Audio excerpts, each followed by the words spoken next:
Today we're making my southern fruit tea. It is so delicious, it's simple to make, and it's made with wholesome ingredients. Let's go make it.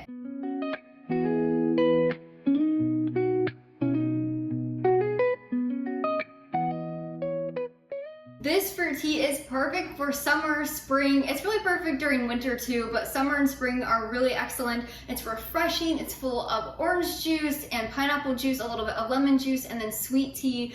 It is one of my favorite southern drinks. If you live in the Nashville area or you've ever visited Nashville, Tennessee, you probably heard of Biscuit Love. That's where my husband and I first learned and had fruit tea, and we fell in love with it. They use their own fresh squeezed orange juice, which makes all the difference. Other fruit teas never really compare to theirs just because that fresh orange juice makes it so delicious, which is why I've done that for my own recipe here at home. You can find my full written recipe linked down in the description below. Just click that link, it'll take you over to my blog where you can print and save this anytime. I have all kinds of serving ideas and recipe tips over there as well. So to get started, you'll need a medium-sized saucepan. We are making a tea concentrate first with just a little bit of water, and then we'll add more to the pitcher once it's done steeping. This is a very common way of making southern sweet tea, at least an old-fashioned way, which is why I do that. All of my sweet teas, whether it's regular or if I'm making my watermelon sweet tea or peach sweet tea, so I do the same thing for my fruit tea. So to start making the tea base, we're gonna add in 3 cups of water. I just use filtered water. And then we're also gonna need 2 family-sized tea bags, or you'll need to do 4 regular single serve. So 1 family size equals about 4 regular tea bags. But I highly recommend grabbing Louisiana tea. It's the best for sweet tea. It's a company from Louisiana, and I cannot get enough of it. So we're gonna add 2 family-sized tea bags in. You can find these at Kroger, Walmart. My mom in the Midwest can find them at her Kroger as well. So if you're outside of the South, you can also find these in your local grocery store most of the time. But now that we have our 3 cups of water in here and our 2 family-sized tea bags, we're gonna take it over to the stovetop.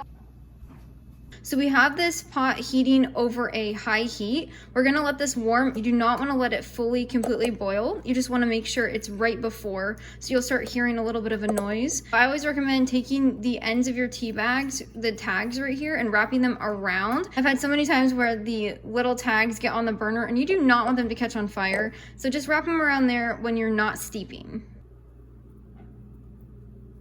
Now, as soon as you start hearing a little sound and there's tiny little bubbles, you want to make sure you pull it right off the heat. That means it's just about to boil. Now, once your tea has been pulled off the stove top, we're going to sit it on the counter. Make sure you have some kind of heat protection underneath it. And we're just going to let this sit for 5 minutes and steep. During this time, make sure you move the tea bags around every now and then to get the most flavor. Also, one thing I love is they have cute little things on the tag. So specially blended for lazy afternoon, specially blended for sitting in the shade. There's all different kinds of little little sayings and occasions on the back of them. I just love it so much. Now, once your tea has steeped for 5 minutes, you're gonna remove the tea bags. So when you do this, just let them drip. Do not squeeze them or your tea can become bitter. So we're just gonna discard those. And then now we're gonna add in 1/8 of a teaspoon of baking soda. This is a old Southern trick that I've learned from a few old Southern cookbooks. The little pinch of baking soda takes any bit of bitterness that's in your tea out. Next, we're gonna add in 1/2 cup of pure granulated cane sugar. This is just a much more wholesome option than regular refined sugar. And then we're just gonna take a wooden spoon and we're gonna stir this until all of that sugar is dissolved.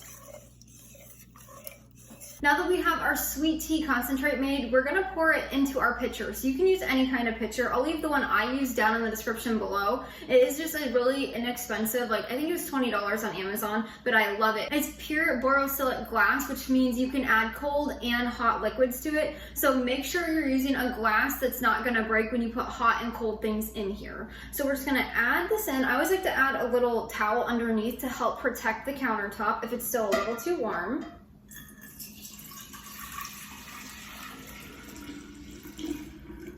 So now that we have this in here, we're gonna add 3 cups of water to it. So like I said before, we made our tea concentrate and then we added the rest of the water to make the regular sweet tea. So now we're gonna grab a spoon and we're just gonna stir this to evenly combine everything. This also helps cool down all of the tea. So the tea was so warm, that extra water that I added in was cold. So that really helps cool everything down. Okay, now once you have that combined, we're gonna start adding our fruit juices in. So first we're gonna add in 3 medium-sized navel oranges. Now I like to use organic, but you could use regular. So we're just gonna cut these in half, and you're gonna need a fine mesh strainer. Now if you wanna do this over a bowl, you're more than welcome to. I just like to do it over this just because it makes it so much easier and I don't have to have an extra dish. Now, if you want to squeeze these directly into your pitcher, you're more than welcome to, but you will get pulp. So I like to add a fine mesh strainer on top. I just have this little small one, but again, if you have only a bigger one, you can do this over a bowl. And then we're just gonna squeeze our oranges through the fine mesh strainer into our pitcher. You wanna make sure you're getting as much juice as possible out of these oranges. Now, once it starts getting filled up, you're gonna see a lot of pulp in here, so just use your finger or a spoon to help get it through, and then before you continue, just throw out the pulp. Now, a lot of people will ask, can I just use orange juice for this instead of fresh oranges? You can, but you would need to find a pure orange juice with no sugar added, but then still, it's not gonna give you the same flavor as using a fresh orange, so I highly recommend just doing 3 fresh navel oranges, and you will really love the flavor. Now that we have all that fresh orange juice in here, we're gonna just stir this around again, just to combine it. And then we're gonna add in half of a cup of pure pineapple juice. Now make sure this is pure and unsweetened. You can either blend up fresh pineapples or you can use a pasteurized pineapple juice. I like to use R.W. Knudson's pineapple juice from Walmart. It's organic. All there is in there is pineapple juice. There's no other additives or anything like that. So that's what I like to get.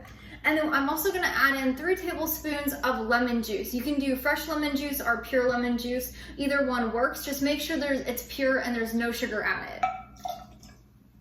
Once those are in here, we're just gonna stir this to combine. And that's how you make my southern fruit tea. It smells so good. I recommend letting it sit in the fridge until it's chilled. It helps all the flavors come together. It's best after 24 hours, but you just have to wait until it's chilled, really. You don't have to wait that long. It's best to be enjoyed within 2 to 3 days, and it's really good once it's chilled. Now, my husband and I love fruit tea for just any spring or summer day as it gets hot here in Tennessee, but also it's great for hosting. So if you have people coming over, it is a great recipe to have on hand, or if it's just a warm summer day, it's a great little treat. I hope this recipe finds a special place on your kitchen table like it has on mine. Again, you can find my full written recipe link down in the description below. If you'd like to check out another one of my southern tea recipes, I'll leave it here or here. It's my peach tea. I absolutely love that recipe. I really can't get enough during peach season. I make it every single summer. You can definitely check that one out as well. Until next time, go serve God by loving your family one recipe at a time.